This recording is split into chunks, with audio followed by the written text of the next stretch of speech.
ओम नमः शिवाय, जय महाकाल। हम सबको पता है कि 24 नवंबर को कार्तिक मास में पड़ने वाली आखिरी प्रदोष का बहुत ही प्यारा सा दिन आ गया है। और अगर आप ये सोचते हो ना कि इस पूरी पृथ्वी पे सबसे ज़्यादा दुख आपको है, कष्ट आपको है ना, तो ये वीडियो आपके लिए है।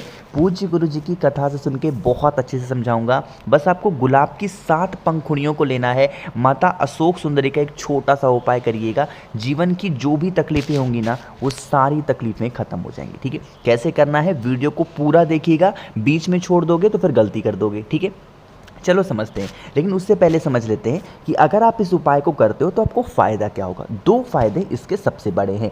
सबसे पहला फ़ायदा तो ये है कि अगर आपके घर में लड़ाई बहुत ज़्यादा होती है, चाहे वो हस्बैंड वाइफ को लेके हो या फिर घर में किसी भी सदस्य को लेके हो, पहला।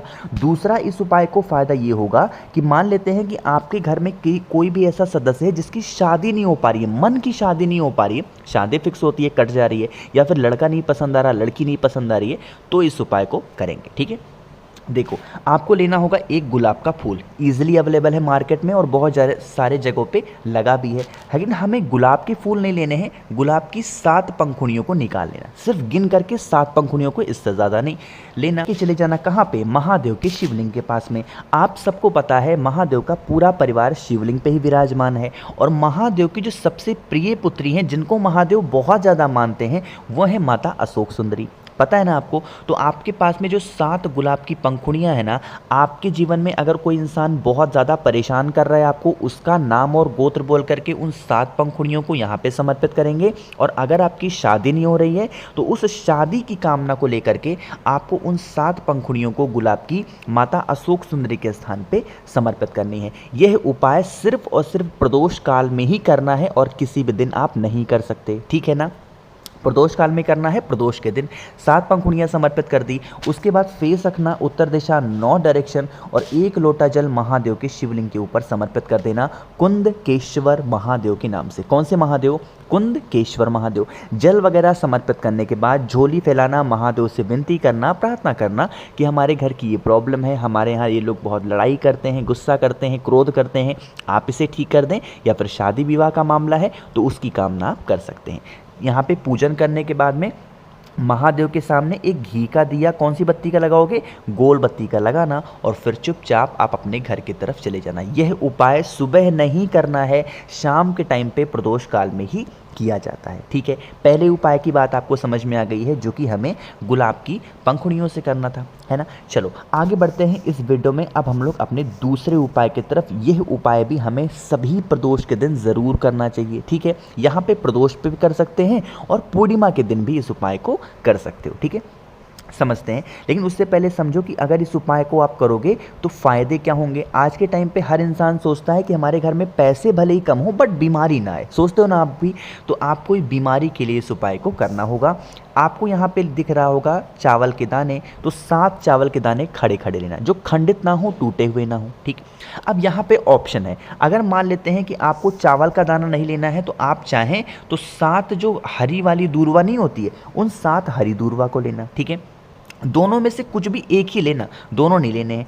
और उसको लेकर के जहाँ से भी प्रदोष के दिन या फिर पूर्णिमा के दिन आपको चंद्र भगवान के दर्शन हो, जहाँ से भी, नीचे से या फिर आपको छत पे जाना पड़े, टेरेस पे जाना पड़े, वहाँ पे जाओ। और उसके बाद उसको अपने दाहिने हाथों में लेकर के 7 चावल या फिर 7 दूर्वा को महादेव के जो चंद्र भगवान हैं उनके ऊपर से 7 बार करके घुमाना होगा, बाल चंद्रेश्वर महादेव के नाम से। कौन से महादेव? बाल चंद्रेश्वर महादेव के नाम से 7 बार घुमाना। ठीक है, घुमाने के बाद आपको फिर लेकर के चले जाना है कहाँ पे? महादेव के शिवलिंग के पास में। शिवलिंग आपके घर में हो तो घर में कर लो, मंदिर जाना हो तो मंदिर कर लो। ठीक है, ये जो माता अशोक सुंदरी का स्थान आपको दिख रहा है, आपने अगर 7 चावल के दाने लिए हैं तो वो रखना, या फिर आपने अगर 7 दूर्वा ली है तो वो यहाँ पे रखना। यहाँ पे भी रखोगे तो बाल चंद्रेश्वर महादेव का नाम लेना। जो भी व्यक्ति आपके घर में बीमार है उसका नाम और गोत्र बोलना, और फिर 1 लोटा जल महादेव के शिवलिंग के ऊपर समर्पित कर देना। ठीक है, जल वगैरह आपने समर्पित कर दिए। समर्पित करने के बाद जो भी चीज़ें यहाँ पे आपने चढ़ाई हैं, 7 दूर्वा या 7 चावल के दाने, इसको लेके आप अपने घर चले जाना। और जो भी व्यक्ति आपके घर में बीमार होगा उसको 7 दिन तक लगातार 1-1 दूर्वा उसकी चौखट पर खड़े होकर के, अपने घर की चौखट पे खड़े होकर के सुबह के टाइम पे बिना ब्रश किए खिला देना। और हाँ, जब खिलाओगे तो वहाँ पे बालचंद्रेश्वर महादेव का नाम ज़रूर लेना, ठीक है। करके देखिएगा, बहुत ही प्यारा सा, बहुत ही इफेक्टिव उपाय होगा किसी भी प्रकार की बड़ी से बड़ी बीमारी को ख़त्म करने के लिए, ठीक है। 2 उपाय की हमने बात कर ली है। आगे बढ़ते हैं इस वीडियो में हम लोग अपने तीसरे उपाय की तरफ, और ये तीसरा उपाय क्या है उससे पहले जल्दी से वीडियो को लाइक कर दीजिए, और जितने भी भाई बहन इस आवाज़ को पहली बार सुन रहे हैं तो चैनल को सब्सक्राइब करेंगे, ठीक है। तीसरे उपाय की तरफ, पहला उपाय था किसके लिए था, मैंने बताया शादी के लिए और लड़ाई के लिए। दूसरा उपाय मैंने आपको बताया है बीमारी के लिए, और ये जो तीसरा उपाय आपको बताने जा रहा हूँ ये होगी आपकी मनोकामना को पूरी करने के लिए, ठीक है। देखो स्क्रीन पर आपको बेलपत्र दिख रही है, तो 5 बेलपत्र लेनी होगी, बहुत प्यारी सी, बहुत सुंदर सी, कहीं से कटाना हो, ठीक है। 5 बेलपत्र लिया। अब 5 बेलपत्र के साथ हमें 2 पात्र लेने होंगे, ठीक है। एक पात्र तो आपका तांबा नहीं होना चाहिए, बाकी दूसरा पात्र जो है वो आप चाहें तो तांबा ले सकते हैं, फिर कोई सा भी पात्र ले सकते हैं। क्यों? क्योंकि एक पात्र में आपको डालना होगा दूध, और वो दूध होना चाहिए कच्चा दूध। बात आ रही क्या समझ में? कच्चा दूध डालना, गौ माता का दूध डाल दिया। दूध के बाद आपको यहाँ पे डालना होगा, एक कलश में आपको जल लेना होगा, यानी कि पानी। 2 पात्र को लेकर के कहाँ पे जाओगे? महादेव के शिवलिंग के पास में। फेस रखोगे उत्तर दिशा, यानी कि नॉर्थ डायरेक्शन। आपके पास में 2 चीज़ें हैं। पहली है 5 बेलपत्र है और 2 पात्र में जल है, एक में दूध है, एक में जल है। आपको क्या करना है, सबसे पहले उन 5 बेल के पत्तों को महादेव के शिवलिंग के ऊपर समर्पित कर देंगे, श्री शिवाय नमस्तुभ्यम का ध्यान करते हुए, ठीक है। समर्पित कर दिया। समर्पित करने के बाद में अपने दोनों हाथों से, एक हाथ में आपको लेना होगा दूध और एक हाथों में आपको लेना होगा जल। दोनों हाथों से एक साथ महादेव के शिवलिंग के ऊपर जल की धार गिराएंगे, और दूध की धार को गिराना होगा। जो भी आपकी विशेष हो, जो भी आपकी मनोकामना हो, वो उसी टाइम पे जल की धार और दूध की धार गिराते टाइम महादेव से कह देना, प्रदोष के दिन प्रदोष काल में जो भी व्यक्ति 5 बेलपत्र चढ़ा के और उसके ऊपर दूध और जल की धार एक साथ गिरा करके अपनी कामना कह देता है, महादेव उससे बहुत प्रसन्न होते हैं और उसकी सारे विशेष, सारी इच्छा बहुत जल्दी पूरी करते हैं, ठीक है। तो करके देखिएगा, इससे आसान उपाय मनोकामना पूर्ति का हो ही नहीं सकता, है ना। तो करके ज़रूर देखना इस उपाय को। 3 उपाय की हमने बात कर ली है। आगे बढ़ते हैं इस वीडियो में, अब हम लोग अपने चौथे उपाय की तरफ, ठीक। 3 उपाय हो गए। अब ये चौथा उपाय होगा, ये है आपकी धन संपदा के लिए और इच्छा पूर्ति के लिए भी इस उपाय को कर सकते हो, ठीक है। करना क्या है समझो। आपको लेना होगा इस तरीके से एक मिट्टी का दीपक। इस उपाय के लिए हमें मिट्टी का ही दीपक लेना, कोई और दीपक नहीं लेना। तो एक मिट्टी का दीपक लेना, उसको लेकर के कहाँ पे जाना है आपको? 3 जगहों पे, आपको 2 जगहों पे में से कोई भी एक जगह पे, चाहे तो आप बेल पेड़ के नीचे या फिर महादेव के शिवलिंग के पास में। जलाओगे कैसे? अरे ये वही उपाय है जिस उपाय में हम शिव पार्वती का मिलन कराते हैं। कौन सा उपाय है समझो। आपको यहाँ पे 2 बत्ती लगानी होगी, लंबी बत्ती। जैसे 1 मिनट, अभी आपको समझ में आ जाएगा। जैसे मान लीजिए कि आपने एक बत्ती ऐसे लगा दिया, ठीक।